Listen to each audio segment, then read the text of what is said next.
stuff, man. I enjoyed your stuff. Good set. All right. All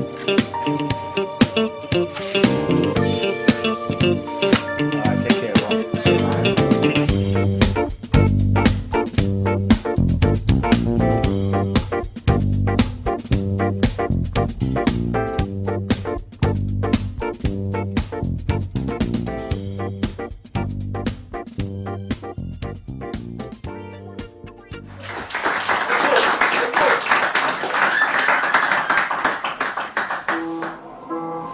Voilà, on voulait faire le pont pour vous introduire les autres invités. Donc, Gatache, Servac. Alors, prends le micro, on laisse introduire. Fais-nous un petit débrief rapidement de qui tu es, ce que tu as fait chez la maman et les derniers projets sur lesquels tu étais, la bande son du film, etc. Ok. Bon, ben, alors, bonsoir à tous. Je suis Romain Dalmasso. Je suis à Paris en 70. J'ai 52 ans. Voilà, bref.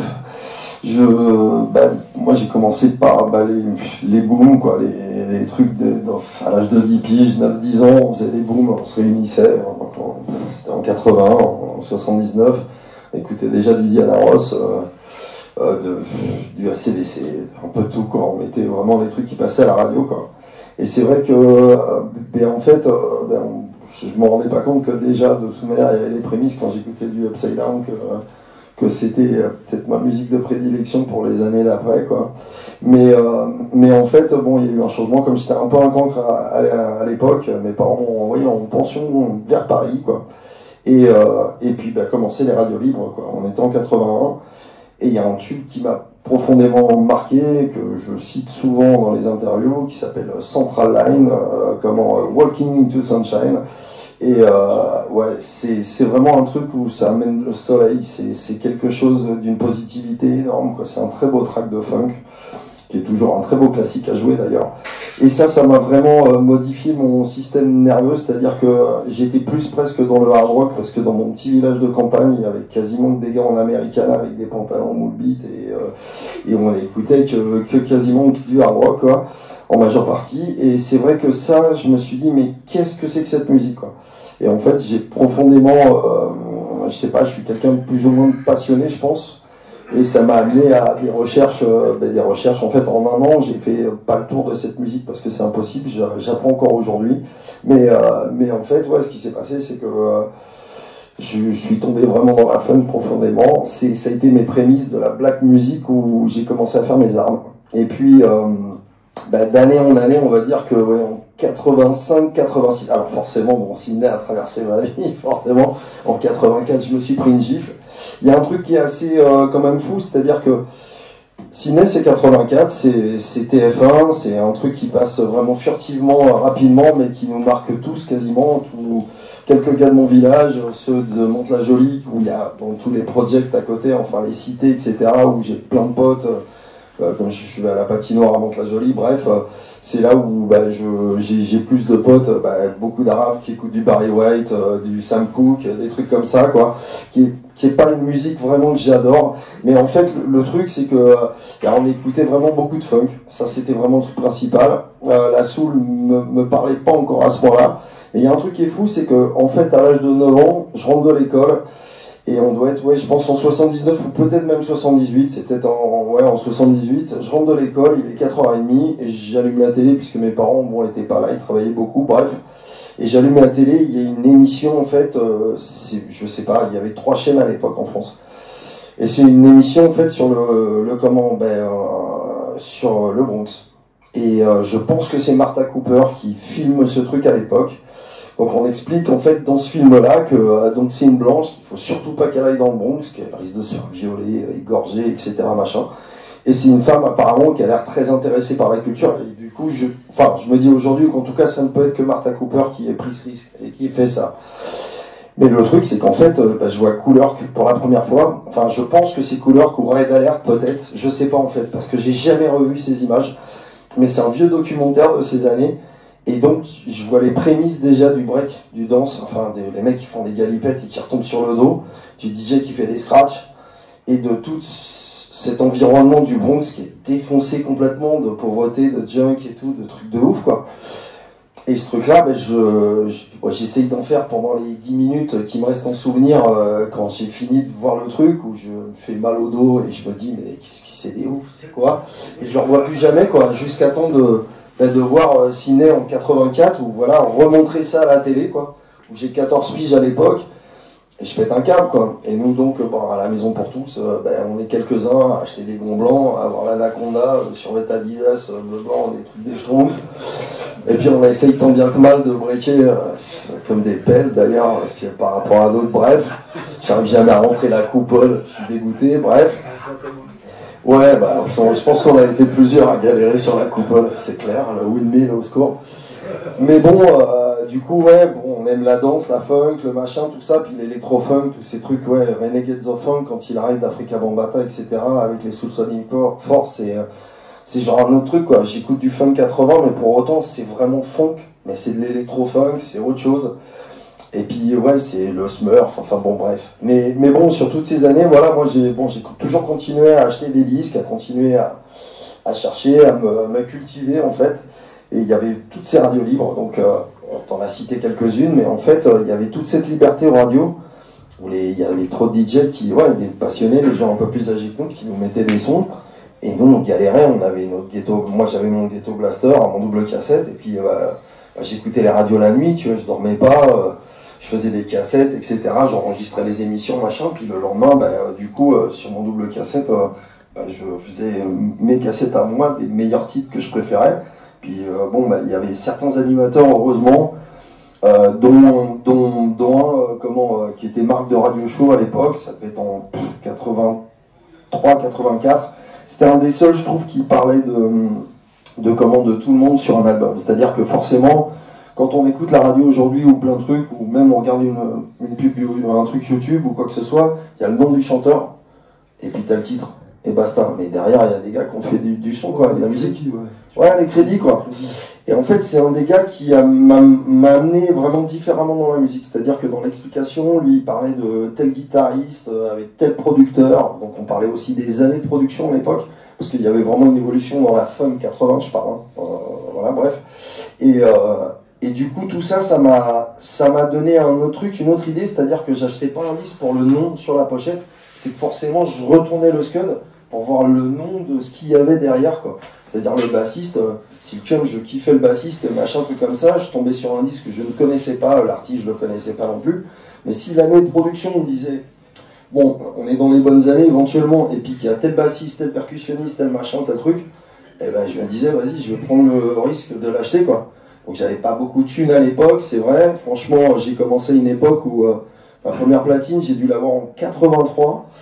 C'était la platine de mon frère, d'ailleurs, de mon grand frère, qui écoutait plus de disques. J'avais une boîte de 45 tours à la con qui m'avait passé, mais dedans, il y avait les Turtles, il y avait Rolling Stones, Sheila, enfin que des conneries, quoi. Enfin, c'est-à-dire pas les trucs que... Alors j'écoutais ça quand j'étais petit, ça me faisait rire de mettre les 45 tours, j'aimais bien, j'avais cette passion-là, bref, avec mon chien qui était allongé sur la moquette, et bon, bref. Mais je sais pas que j'allais passer à autre chose, bref, plus tard. Sur le truc, c'est que en fait, tout ça, ouais, ça m'a permis en tout cas d'évoluer en musique. Il est vrai qu'en 86, il arrivait à un truc, c'est que la funk, en tout cas, commençait à vraiment régresser. Donc je suis parti dans un mouvement anglais qui était les prémices, la suite un peu des SOS Band, en fait, qui était machin, les trucs aux boîtes à rythme, etc., avec les loose ends, etc., la street soul anglaise, les prémices de Soul to Soul, avec tout un... Ouais, Soul to Soul, ça nous a tous cartonné, mais bon... Il a dit qu'il arrivait avec un nouveau beat, machin, enfin Jazzy B, alors que c'est pas vrai, c'est un truc de 77 en fait, c'est juste un breakbeat de Larry Graham. Non, Larry Graham, ah oui, Soul Searchers, pardon, exactement, ouais. Larry Graham c'est un autre de Jam, mais bref, donc Soul Searchers, qui est l'équipe de Washington, de Washington DC, qui ramène en fait un autre style de, pas de rap, mais de culture black, la go-go. Et en fait, ouais, le break, il existe déjà. Il y a un break de batterie à un moment dans un Skunk, qui est le And It Funky, je crois, où vraiment, en fait, qui a utilisé aussi Eric B. and Rakim dans Paid in Full, qui est un track très connu. Ce break-là, en fait, est vraiment un truc qui existe déjà, bref, en 77. Et lui, il arrive avec ce son à l'anglaise.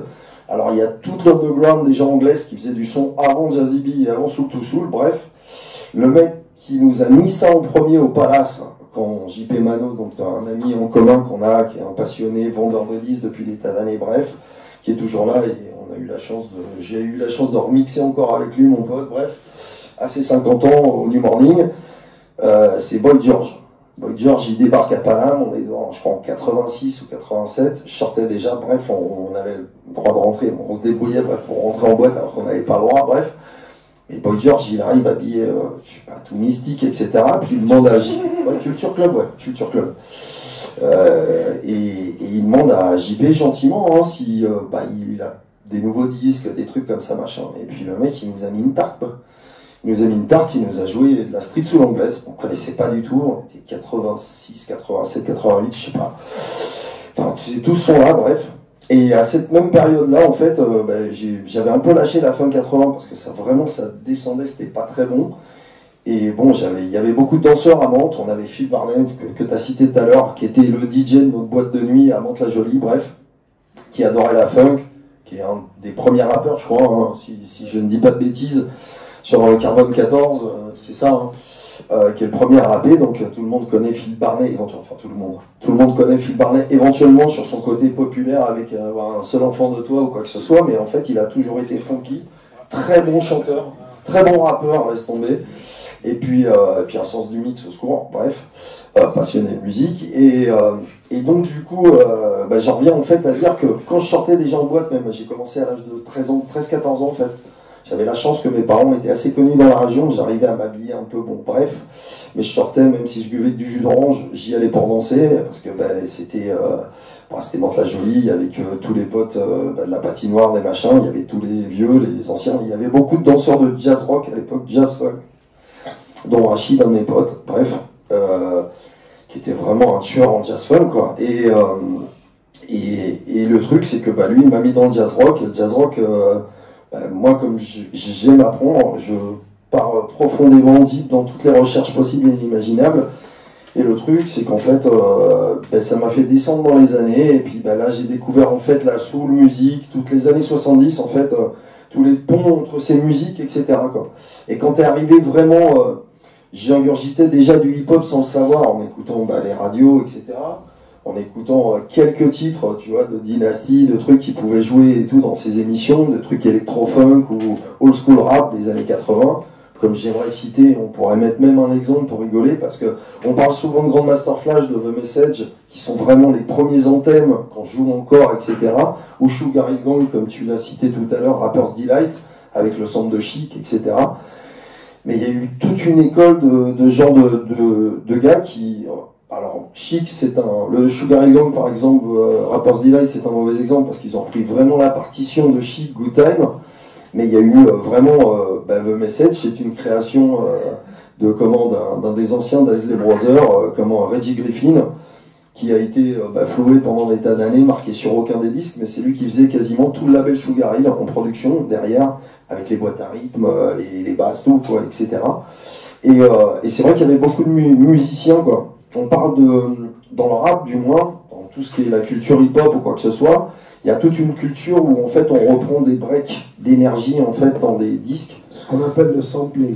Le sampling, éventuellement, bien sûr. Mais le sampling, pour qu'il soit arrivé, en fait, le sampling, c'est-à-dire que t'as des DJ, en fait, qui... Est-ce que tu peux juste rappeler rapidement en quoi ça consiste, la technique du sampling, et quel est le lien que toi tu as pu faire entre les producteurs des années 90? Alors, si je peux me permettre, ça c'est un peu plus tard. On va dire qu'en tout cas, vraiment dans les DJ, un des premiers, on va dire, c'est quand même Couleur, qui faisait des block parties, etc., qui jouait aussi bien de la musique latine, parce qu'il y avait beaucoup de portoricains, tu vois, à New York, etc. Il y avait vraiment tout un mélange de culture avec, aussi, exactement, toute la Fania, etc. C'est vraiment un gros label. Et puis t'avais vraiment, t'avais toute cette culture aussi qui était là. Donc qui joue aussi bien, de la salsa que de la latine funk, les Ray Barretto, plein d'autres, Pacheco aussi, enfin bref. Mais comment il y avait aussi toute cette communauté black, et puis il y avait quand même des mélanges de toute manière dans les block parties. Le truc c'est que tu pouvais jouer du James Brown ou quoi que ce soit, donc t'as un côté énergique chez James que tu retrouves pas à l'époque forcément sur tous les groupes de soul, quoi. T'en as vraiment, c'était des musicos, ils faisaient leur truc, ça frappait peut-être pas autant que James, Mais par contre, quand tu arrivais, tu vois, sur la partie, en fait, normalement dans un morceau, il y a une intro, il y a éventuellement un refrain, après un couplet, après ça revient au refrain, et on va dire que juste après, il y a un break. Et un break, c'est quoi? C'est on laisse la place au batteur, au bassiste, puis il y a un vide un peu, en fait, dans ce moment. Qui est un moment aussi aisé pour les DJ de mixer, puisque à ce moment-là, tu as moins d'informations aussi pour mixer les disques ensemble. Mais par contre, dedans, en général, ça frappe, quoi. Tu as des grosses batteries, des grosses basses. Et c'est vrai qu'en fait, Couleur, ça a été un des premiers, comme certains, en fait, à acheter 2 fois le même scud. Et au lieu de passer tout le morceau, et ben avec les 2 scuds, il passait que la petite parcelle qui était comme ça, quoi, sur le break, quoi, en fait. Et en fait, à force de le mettre sur une platine, et après, donc, après, il remet le même break, pareil, tu vois, puisque c'est assez court, on va dire, ces parcelles-là, et il le remet sur l'autre platine, bref, et pendant ce temps-là, il remet en arrière le break, en fait. Et puis il fait tourner comme ça pendant des minutes le même break de musique, mais juste le morceau patate, quoi, le truc. Hein. Et en fait, là-dessus, après, il y a eu des maîtres de cérémonie, on va dire, des masters of cérémonie qui n'étaient pas forcément des rappeurs, en fait. C'était pas ça, quoi, le truc. Le truc, c'était de mettre l'ambiance, le juice, les MC, quoi. Et bref, et en fait, je sais pas qui a créé ça, mais derrière ça, en fait, t'as des ingénieurs qui ont pensé à inventer les sampleurs, quoi. Pour mettre en boucle, tu rentres une parcelle de son, puis avec ça, donc à l'époque, t'avais très peu de secondes que tu pouvais enregistrer dans les sampleurs. Et puis tu mettais donc, tu rentrais des batteries, des bouts de cuivre tout seul, des machins, puis tu faisais tes beats, et puis c'est le début des sampleurs, ça doit être 86, je crois, si je dis pas de conneries, les premiers, comment SP 900, enfin les Akai 950, quoi, c'est ça. Et comment s'est fait la naissance de Lord Funk, en fait? Ah putain, alors Lord Funk, déjà il arrive, Lord Funk, il a plein de voyages, bref, mais moi en fait, je suis un gosse de tout ça, quoi, tu vois, le seul truc c'est que c'est vrai qu'on peut-être en 84, 85, je vais dans une radio MVBS, Mont-Vexin bord de Seine. C'est la radio que je touche la plus proche en fait de chez moi. Comme mon père a une pizzeria, bref, j'invite le gars avec le générique de Magnum d'ailleurs. Bref, il a une émission, tu beaucoup de fun, quoi. C'est la radio de Daniel Guichard d'ailleurs. Bref. Et il y a cette émission-là qui est vraiment frappante, et puis c'est à côté de chez moi, quoi. C'est derrière dans les collines, dans la Cambrousse, quoi. Donc le mec, je l'invite à la pizzeria de mon père. Il veut pas venir, parce que c'est quoi ce gars? Je lui écris des lettres et tout, bref. Bref. Et puis un jour, j'appelle, je dis oui, c'est moi qui t'invite, etc. J'adore ton émission. Bon, je suis jeune, etc. Mais j'aimerais venir voir comment ça se passe, quoi. Et donc, il m'invite, enfin, il me laisse venir, en fait, dans son émission. Ma mère m'amène... là-bas au début de l'émission, tu vois, il y avait genre 3 heures d'émission, puis elle vient me rechercher à la fin, quoi. Et puis moi, pendant ce temps-là, j'arrive dans un truc où il y a des scuds tout part, et puis je rentre dans cet univers-là où je vois le mec qui parle à la radio, ce que j'écoute de l'autre côté de mon poste et tout, ça me fait péter un câble, quoi. Et je dis, j'aimerais faire ça plus tard, quoi. Pourquoi, je sais pas, mais voilà, bref. Et donc c'est vrai que... en fait, nous, dans la région, tu vois, il y avait les grands qui mixaient déjà dans quelques boîtes, on voyait donc Phil Barnet, etc. Mais il y avait une boîte au Muro qui s'appelle Le Manoir, puis j'avais un de mes potes de mon village qui était le seul black de mon village, qui est venu une fois m'accoster quand je devais avoir 13 piges, ou 14 ans, quoi. Je suis dans les auto-tamponneuses, c'est la fête du village et tout, bref. Puis lui, il vient me voir, puis il me masse et tout, enfin, grand, tu vois, et puis il vient me voir, il me dit, toi, t'écoutes de la funk. Tu vois, un truc comme ça. Je dis ouais, pourquoi? Il me dit mais on m'a parlé de toi et tout, machin, truc comme ça. Je dis mais qui tu parles dans le village et tout, il y a que des hard rockman et tout, je sais pas de quoi tu parles. Et j'avais plein de potes à moi, bref, avec Loquette, tout ça, machin. Et c'est vrai qu'on s'est pas lâché, et la première fois que je suis arrivé chez lui, c'est le seul qui avait Arony-sur-Seine dans mon bled tout paumé, où il y a que des vaches et au secours. Et il y avait un seul chum qui avait 2 techniques et une table de mixage, quoi. Et en fait, moi, j'avais juste une phoniarde, une petite table de merde et tout, machin, mais j'avais jamais vu du matériel, on va dire, semi-professionnel. Et puis, il mixait comme un enfoiré, quoi. Puis, il avait des scuds et tout, machin, truc comme ça. Donc, on est resté poteau à vie, quoi. Enfin, genre, je veux dire, c'est sûr, on passe tout le temps à la maison. Bref, on se lâche pas, tu vois. Enfin, bref, c'est, voilà. Et tout ça, ça m'a un peu formé dans mes trucs. Le seul truc, c'est que chez nous, on trouvait pas de scud. Avant que j'aille à Paris, au plus, où on pouvait trouver des imports américains, des trucs, ou à Chandis, où en fait, ils les gardaient. À Chandis, c'était la boutique un peu la plus réputée de beaucoup de DJ ou quoi que ce soit, qui était en promotion dans toutes les radios, parce que Mais le seul problème, c'est que quand ils recevaient des imports à l'époque, ils recevaient 8 disques, 8 copies, et puis bah, c'était les chums que t'écoutais qui les avaient, quoi. Donc toi, t'arrivais genre trop tard sur le bout, quoi. Ça faisait une semaine qu'ils avaient été achetés, mais eux, ils les passaient comme des nouveautés. Mais toi, ben, soit tu les voyais 8 mois après, quand il y avait peut-être du réassort du machin, ou tu les revoyais plus jamais, les scuds. Donc tu avais intérêt à noter les références pour essayer de les chercher plus tard dans un magasin perdu, ou je sais pas, voilà, quoi. Et moi, à longueur de temps, j'avais des listes qui s'allongeaient comme ça, et puis à chercher des disques, et puis bref, enfin de fil en aiguille, en tout cas, comme je savais que aussi bien même à Paris que machin, on cherchait tous les mêmes scuds, et on les trouvait pas. Le plus près pour nous, c'était de partir à Bruxelles, quoi. Tu vois, à Bruxelles ou Anvers, la Belgique, qui était déjà anglo-saxonne dans la tête, ou machin, un truc comme ça. Enfin, on nous avait dit d'aller plus par là-bas. Pourquoi? Parce qu'il y avait plein de pressages hollandais ou quoi que ce soit. Tous les trucs américains qu'on cherchait, on les trouvait pas. Donc on les achetait dans ces pressages-là, ou les pressages allemands ou hollandais, ou anglais, du moins, qui arrivaient toujours en Belgique. C'était une grosse plaque tournante de la musique, grosse connaissance de DJ déjà depuis le temps de la soul, des années 60 ou machin. Ils avaient une culture du DJing et tout, t'arrivais dans les bars où dans les années 90, chez nous, ils ont inventé les lounges où t'avais un DJ et machin. Et eux, ça existait déjà depuis les années 60, ou 70, où t'avais déjà des DJ qui jouaient du son dans les bars. Enfin, sans aller dans des boîtes de nuit ou dans des discothèques, quoi. Et le truc, c'est que, ben, en fait, là-bas, t'arrives et tu cherches des disques depuis des tas d'années, et puis d'un coup, t'en trouves 3-4 en une heure, quoi. Donc tu te dis, bah, qu'est-ce que je vais faire avec ça? Je peux pas les laisser, j'ai trop de potes qui les cherchent, quoi. Donc j'ai acheté des disques en triple, en double, machin, et puis quand je suis rentré à Paris, j'avais 16 ans, je me dis, mais je fais quoi de ces scuds? Il faut que je les vende, quoi. Tu vois? Enfin bref. Et puis donc j'allais dans les magasins de disques qui vendaient du funk ou de la soul ou des trucs comme ça, puis je faisais semblant de chercher des scuds et machin, puis j'écoutais les mecs qui cherchaient et tout, quoi que ce soit, puis quand ils sortaient de la boutique, ils avaient acheté des scuds, je leur courais derrière. Je leur dis, si tu viens à la maison, je peux te vendre des scuds, quoi, puisque les vends moins cher que là, quoi. J'ai commencé comme ça, puis forcément, tu vois, ça m'a donné l'envie, en fait, après, je me suis dit, bon, mais les scuds, ils coûtent cher, c'est compliqué à trouver. Si je veux voyager au States, mon rêve, quoi, tu vois, parce que pour nous, c'était ça, c'était l'Amérique, c'était le bout du bout, quoi. Il fallait qu'on aille là-bas, quoi. On le voyait dans les Starsky Hutch ou les trucs, et machin, on se disait que c'est là qu'était la musique. Et en fait, je me suis dit, je vais monter un magasin de scuds, quoi.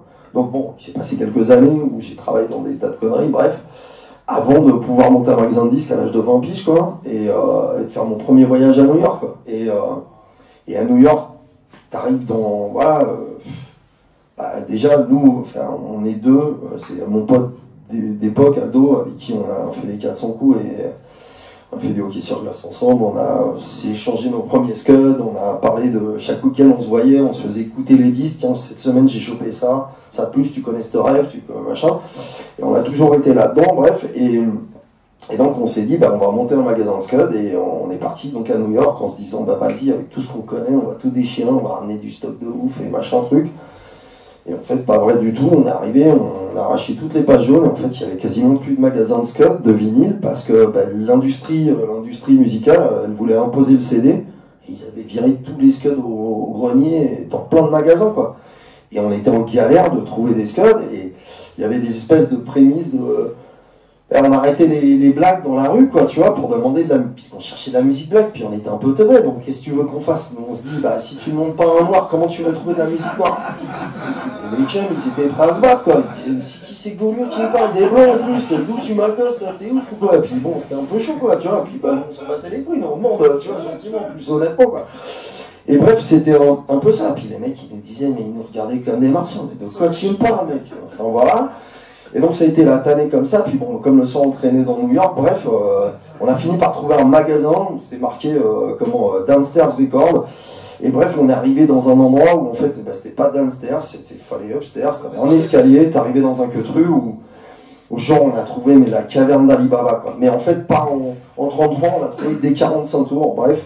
Enfin, je raconte ces histoires dans des podcasts, dans des interviews déjà sur Red Bull, sur l'ABCDR du son, enfin bref.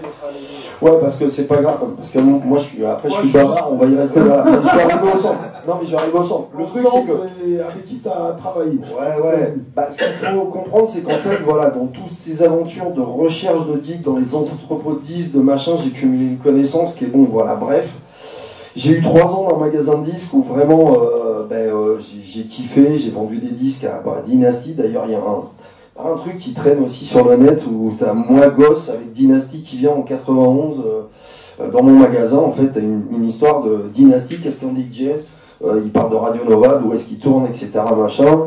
Et qu'est-ce que fait un DJ dans la journée, à part produire de la musique ou faire des trucs, où est-ce qu'il va acheter ses disques? Donc il passe dans mon magasin, j'ai 20 piges à l'époque, ou 21 ans, bref. Et puis, en fait, ben voilà, il s'est passé 3 ans superbes, avant que l'armée vienne me casser les bons becs, et venir me chercher à nouveau, et pour pas être déserteur, bah, c'était un peu la tannée, en fait. Bon, j'ai bradé mon magasin de disques, et il s'est passé une histoire, bref, j'ai pas trop envie d'en parler, mais c'est déjà dans les anecdotes de plein d'interviews. Le truc, c'est qu'en fait, j'ai bradé ma collection et ma vie s'est arrêtée du jour au lendemain. J'étais disquaire pendant 3 ans. Je faisais des émissions de radio, bref, de disco funk le vendredi soir sur une radio à ses côtés et le dimanche soir de soul et de funk avec tous les samples, etc. Avant une émission de hip-hop assez connue, bref. Et tout s'est arrêté du jour au lendemain, quoi. Puis je suis parti à l'armée, je me suis fait réformer P4 en 15 jours. Et puis au bout de 15 jours, je suis rentré la queue entre les jambes, sans musique, sans plus rien. Ma vie, elle avait disparu, quoi. Et j'avais plus de scud, tous les disques que j'avais accumulés pendant les tas d'années, mais c'était terminé, quoi. Donc je suis parti dans le sud un peu déconné avec des Rital et on a fait les cons et j'avais plus de disques, plus rien, que des cassettes, bref. Et au bout d'un an, on a failli un peu attenter à ma vie, c'est passé un peu des trucs un peu mystiques à Montpellier. Bref, je suis remonté à Paname. Et j'ai revu un de mes anciens potes qui m'a fait réécouter toutes nos anciennes cassettes de radio, de machin, de trucs. J'étais en train de pleurer ma race, quoi. Je pleurais, j'étais malheureux, plus de musique. Et en fait, je connaissais quelques références européennes. Un truc Rital, 2 trucs français, trucs allemands. Et je me suis dit, putain, en fait, ces gars-là, en fait, tout le monde a fait, forcément, tout le monde a copié James Brown, tout le monde a copié Herbie Hancock. Tous les trucs qui sont déjà dans les prémices du rap et du machin, du truc, c'est-à-dire que de 90 à 93, je vendais de la soul, du funk, du jazz funk, du disco, mais je vendais du rap, de l'acid jazz, c'était tous les trucs puisque je vendais de la nouveauté. Quand j'écoutais le premier de la soul qui me tombe dans les mains, tu vois, quand on achète à New York, machin, ou le premier Tribe Called Quest, ou machin, je dis, mais ça je connais, mec, ça c'est tel morceau de soul, c'est tel morceau de machin, un truc comme ça. Donc en fait, j'ai capté, sans avoir de sampler ou quoi que ce soit, j'ai déjà capté qu'est-ce que tu avais besoin pour faire du rap, quoi. Okay. Donc j'avais cette culture sans le savoir, par le biais de ma connaissance de soul et de trucs, de break, de machin, de trucs. Tu connaissais les originaux et quand tu écoutais les versions rap, en fait, tu connaissais la source. Et donc j'avais déjà Logilo qui venait, enfin bref, qui faisait des trucs avec, tu vois, qui faisait toute partie des cool sessions, tu vois, de chez Jimmy J avec Boom Bass, avec MC Solar, tout ça, machin, truc comme ça. Et les sages poètes de la rue et d'autres groupes, etc.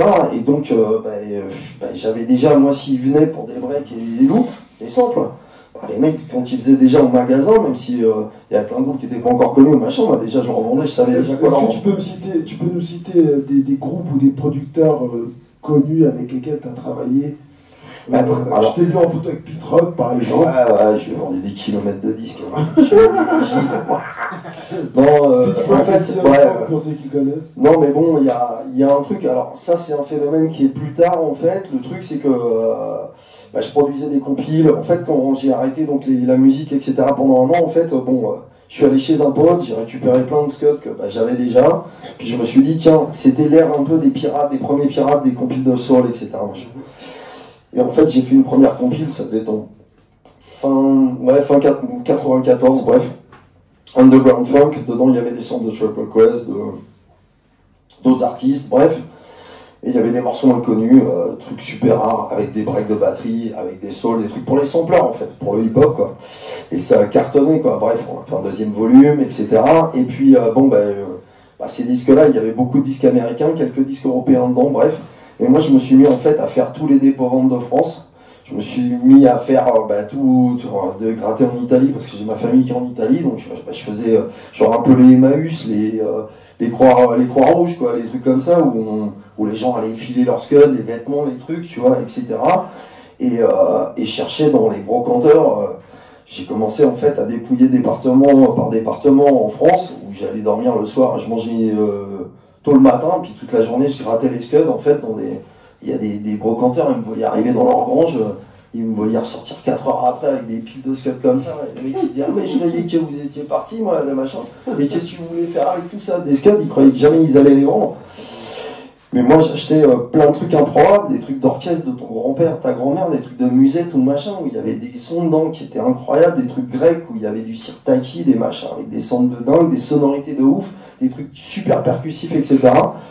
Et en fait, comme je produisais déjà des scuds en France, bref, qui étaient chers à produire, et puis bon, t'avais une qualité pas moindre qu'aux États-Unis, mais on savait la valeur d'un mastering et d'un mix américain et du pressage américain, je me suis dit, bon, je vais presser aux États-Unis. Donc j'ai appelé Bando, qui était un de mes potes, je pense qu'on se connaît, bref, qui est le premier graffeur français, bref, qui nous a ramené le graphe en France, avec qui je me suis associé, on faisait mes pochettes, on a monté un label ensemble, bref, il avait déjà un label de soul, etc., avec plein de breaks, de trucs.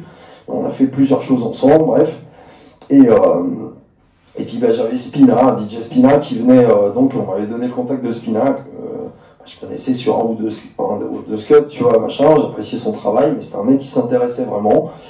Et donc il venait, puis je lui vendais, donc pour lui faire écouter les loops, j'avais mon portable. Les premiers rendez-vous qu'on s'est donnés, c'était dans la rue sur un banc. J'avais mon Fisher Price. Fisher Price, faut savoir pour les plus jeunes que c'était le jouet qu'on pouvait donner aux gosses. C'était la petite platine en fait, en plastique, où tu pouvais mettre des piles dedans, et puis les gamins, ils mettaient leurs 45 tours dessus, ou leurs 33, tu pouvais enlever le gros trou et le petit trou, bref, et t'écoutais ça. Et du coup, ça, moi, je m'en suis servi plus tard pour aller gratter dans les granges, dans les dépôt-ventes, dans les brocantes, les machins. J'ai ramené ce truc-là parce que, du coup, je cherchais tous les trucs improbables et inimaginables, et avec ça, au moins, ça m'évitait d'acheter des conneries, de rentrer chez moi et de dire putain, j'ai dépensé 1 franc pour rien. 1 franc, c'est 20 centimes d'euros, mais quand tu t'aperçois que la première année, tu as au moins 1200 disques achetés en l'air, et donc tu as acheté 1200 francs, donc c'est-à-dire 200 euros, mais pour l'époque, c'est énorme, quoi. Et bref. Et tu te dis, tu les as achetés en l'air, du coup, tu ramènes ton pitch-up, et puis, je suis premier à diguer avec ce genre de conneries pour écouter les intros déjà des morceaux, les trucs, et puis dès qu'il y a un truc un peu mystique, machin. Et voilà, bref, et je suis arrivé avec une fraîcheur, en fait, européenne, on va dire. Ouais. Les Américains, écoute, ils samplaient tous George Clinton, Marvin Gaye, la Motown, tu vois, James Brown, forcément, il s'est fait défoncer, comme Clinton, comme plusieurs autres. Et les mecs, ils prenaient des risques à se sampler quand même, tu vois, à prendre des parcelles de musique américaine quand même, sur des gros labels en plus, machin. Donc t'avais des gars qui avaient des prémices de collection de ouf, qui nous sortaient des boucles de trucs improbables qu'on n'avait jamais entendus. Mais à côté de ça, voilà, le but de la manœuvre d'un beatmaker, c'est de pouvoir apposer son nom déjà sur le morceau qu'il va voler, ou ce qu'il va en faire. Et les mecs, forcément, quand je leur ramenais du Mireille Mathieu, ils étaient morts de rire. Ils disaient, c'est qui ce totel avec la coupe au bol et tout bordel. Sauf que derrière, c'est des orchestres de jazz qui défoncent les mecs, qui ont fait plein de musique de film hors commerce ou des trucs de suspense. Quand tu regardes, justement, on parle de Starsky Hutch avant. Comme j'explique plein de fois, c'est que Starsky Hutch, en fait, t'as un gros artiste de jazz, Tom Scott, bref, qui fait le thème du truc. C'est le générique en fait du début et de la fin, mais au milieu dans les épisodes il y a de la musique, quoi, la musique soul, de la musique machin. Ils n'avaient pas les moyens de payer des artistes pour faire tous les épisodes en entier, tu vois. Donc en fait ils utilisaient de la musique, on appelle ça de la musicomètre, la musique librairie. C'était des disques qui étaient faits par plein d'artistes, des requins de studio, bref, des brutes, des mecs qui pouvaient être aussi forts qu'un James Brown ou qu'un Herbie Hancock ou machin. Et qui faisait des trucs de soul, de poursuite, de trucs de suspense, de dingue, mais là-dedans, donc t'as toute une source dans le sample. Et moi, je suis arrivé avec des scuds comme ça, donc les mecs, t'imagines bien que tu leur mets des trucs où il y a que de l'instrumental, et puis, putain, il y a des breaks de batterie dans tous les coins, il y a des trucs, il y a de quoi faire, franchement, des morceaux de ouf. Et donc, Spina était le premier, un autre gars qui travaillait chez Freeze Records, où il y avait Mantronix, le premier album de Jay-Z sous le nom de The Jazz, il y a, EPMD, t'arrives dans un bureau où genre tu montes 47e étage et tout dans une tour, t'arrives, l'ascenseur il s'ouvre, moi j'arrive avec mes flycases, t'as une meuf derrière une grille, t'as une porte blindée, et puis j'avais rendez-vous avec un DJ, qui était un mec de Glasgow, bref, Paul Hunter, qui était un tueur, le mec en house, en hip-hop, en machin. C'était un gros escroc, qui produisait tout ça, puisque il y avait Joey Sims aussi, qui n'a jamais touché un dinar sur son gros tube, Come To My Life, bref. C'était vraiment un escroc de la musique. Jay-Z, sur son premier album, il n'a pas touché un copec non plus, c'est la mafia polonaise, bref. Et le mec a fait tous les prémices du hip-hop, de l'électro et tout, machin, truc comme ça. Et le mec, pour lui, il était prêt. Je suis prêt à investir, je veux bien, moi tout ce que je veux, c'est que tu fasses des tubes. Donc moi j'arrivais avec mes samples, dans le bureau, où t'arrivais dans un grand bureau, une grande table, où t'avais 25 chaises, et puis t'avais tout un mur de ouf avec les lecteurs DAT, cassettes, 78 tours en vinyle, 33 tours, les trucs à bande, les vieilles cassettes, les rectangles, je sais même plus comment ça s'appelle, bon bref. Hein, Elvis, des trucs comme ça. Bref, t'as vraiment tout un mur où tu peux écouter sous tous les supports. Donc bah, si tu ramènes des productions, le mec au moins, bah, si tu te débrouilles chez toi à faire des bidouilles et des trucs, tu peux le faire écouter en DAT, en ce que tu veux. Et donc j'arrive là-dedans et ouais, t'as tous les disques d'or d'EPMD, les cassettes d'or, les CD d'or, t'hallucines, et que ce soit Mantronix ou tous les gros trucs, tu fais, mais t'arrives dans l'antre quand même du hip-hop. J'ai mes entrées là-dedans, quoi, tu vois. Puis moi, je suis un gamin, je passe les couloirs où tu vois tout ça, tu fais, waouh, t'arrives donc dans cette salle qui est impressionnante, et puis bah, donc on présente ce mec-là. Puis le mec, il me dit, écoute, moi, je suis là pour faire des tubes. Donc, machin, donc je lui ramène 2 caisses de Scud, et il y a genre 210, je dois avoir Spina 1 heure après, tu vois. Je dois lui faire écouter quelques trucs. Et le mec m'a dit, écoute, c'est quoi, moi, là, je suis là pour acheter. Donc, est-ce que tu peux me laisser tes Scud? Je lui dis, mais là, il y a 200 Scud et tout, machin. Il me dit, écoute, je les écoute toute la nuit. Et je te rappelle. Oh. Et je lui dis, mais je fais pas ça normalement, tu vois. Et du coup. Le mec, je fais ça. Bah, le lendemain, je suis passé, donc bah, j'avais décalé le rendez-vous avec Spina, quoi. Je devais le voir quelques temps après, quoi. Non, merci, moi je suis au vent. Et qu'est-ce que je voulais dire? Et du coup, bah, je suis arrivé, le mec, bah, il m'a tout acheté. Et là, on est en quelle année là? On est en 96. 96. Et à partir de là, est-ce que tu peux nous dire très brièvement, avant que je passe la parole à Sarah, quel est ton statut actuel et quels sont les derniers projets pour lesquels tu as travaillé, notamment la bande-son? Bah, des NTM, là, ouais, enfin, j'ai travaillé, j'ai fait 2 sons, j'ai placé 2 sons sur Le Monde de Demain, qui est la série sur les NTM, quoi. Voilà, donc il a placé 2 morceaux sur le dernier projet. Du coup, pour lui, s'il vous plaît. Bravo. Après, je sais pas comment dire, mais bon, donc tu parlais de Pete Rock, mais bon, excuse-moi, voilà, je dis juste 10 minutes de plus parce que malheureusement je suis bavard et puis j'ai pas mal de trucs à dire. C'est là pour la savoir. Il y a eu A1 Record Shop qui a été vraiment un truc vraiment prédominant, c'est-à-dire que bon, les mecs à qui je vendais quelques samples, machin, on m'a proposé en fait de prendre en management le magasin de disques A1, où là-bas, en fait, c'est là où j'ai ramené vraiment cette culture sample européenne, où bon, j'avais comme client Q-Tip, DJ Muggs, enfin les gars de Cypress Hill, tout le monde, hein, DJ Numark, tous les plus gros DJ du monde entier, que ce soit les Fatboy Slim, les gars dans la house. J'étais le vendeur de samples en fait pendant 3 ans de toute la crème, de l'électro et du rap. Vous avez dansé sûrement sur plein de tracks à cause de One, quoi. Parce qu'indirectement, je donnais mes connaissances, je faisais écouter les samples, je marquais derrière quand t'avais violon, loop, break de batterie, machin, truc comme ça, et je disais au chum, tiens voilà, j'ai épuré le disque, t'as rien à apprendre, le reste c'est mort. Au moins machin. Et donc les mecs, je leur faisais un gain de temps de ouf, quoi. C'est-à-dire que les Freddy Fox, enfin qui tu veux, quoi. Tu vois le filtre en fait. Ah, mais je leur donnais mes trucs en leur montrant des disques, et même quand t'as un Mireille Mathieu, donc aujourd'hui, le Funk'Hunt, le truc qui est écrit, c'est par un mec qui bosse avec Kim Chapiron, les gars de Courtrage, mais bref, qui a fait Dog Pound ou d'autres films, etc. C'est un gamin qui arrive en 95 chez moi quand je fais mes débuts d'aller-retour à New York avec les Scuds. Et en fait, il vient avec un gars qui mixe avec Dynasty sur Nova, bref, un de mes vieux potes. Et ce gamin, il est assis sur mon canapé, puis il voit mes flycases, et le lendemain, je vois Spina, quoi. Donc je me dis que je vois Spina. Et c'est un petit gamin de cité, tu vois, il adore Spina, quoi. Et il me dit, mais non, mais comment toi, tu vends des disques à Spina, toi, tu me crois pas, quoi. Et je lui raconte. Et il me dit, mais c'est impossible ce que tu me dis. Donc je lui dis, ok. Donc je regarde dans la caisse, le premier Scud, c'est Mireille Mathieu, quoi. L'un de ses premiers albums. T'as 4 boucles de dingue, mais de dingue, hein, c'est du hip-hop déjà. Et je lui dis, regarde, tu connais le hip-hop apparemment, donc voilà. Puis je lui pose, je lui dis, bon, voilà, je te mets la meilleure boucle, comme ça on n'en parle plus, tu vas me dire ce que t'en penses, quoi. Je lui mets juste l'intro, quand il me fait, ouais, putain, sa mère, dis Mireille Mathieu, j'y crois pas, quoi. Et je lui dis, mais tu crois qu'ils y croient, quoi? Non, mais écoutez, moi aussi, bien sûr, j'y crois pas, mais ce que je veux dire, c'est que voilà, c'est ça, quoi. Et je dis, mais moi, ça, je l'achète un franc, puis je leur vends $40. Puis à l'époque, le dollar, il est à 10 balles. Donc t'imagines que tu la culbutes que tu fais. Puis moi, en 1 heure ou 2 heures de temps, j'avais des liasses de dollars comme ça. Alors que je dépensais très peu, tu vois, dans les dépôts-ventes et les bordels. Mais j'étais le seul freak, tu vois, le seul ouf, tu vois, leur ramener des trucs comme ça, quoi. Et donc, quand j'ai pris A1, c'est vrai que de voir Pete Rock qui rentre au magasin, t'imagines bien que tu kiffes Pete Rock, quoi. Et le mec, t'as rien à lui apprendre, en fait. Parce qu'il grave, il a une collection de ouf. Et les mecs, même s'ils te disent, ouais, t'as un blanc bec et tout, machin, tu vas m'apprendre à moi la soul. Moi, je vais te montrer ce qu'il y a de la soul en Europe, et bordel. Bon, j'aurais mis des flèches, parce que les disques, en fait, surtout ce qu'ils connaissaient en américain, moi, je connaissais aussi leurs trucs américains, parce que c'était nos codes à nous. La seule différence, c'est que je leur ai ramené la même chose du monde entier. Et comme ils connaissaient pas tout ça, en fait, on leur a ramené des sonorités différentes, des trucs, voilà, quoi. Et puis pour les cum qui produisaient TLC, SVW, les Clark Kent, les machins, pour leur R&B, pareil. Et ça a été magique, quoi. Et Mark Ronson, c'est pareil, enfin, c'est trop de. Voilà, toutes les. Tout, voilà. Incroyable. Merci. Et aujourd'hui, je fais Boogie Note. Avec Yann Arch. Voilà, c'est un putain de DJ aussi.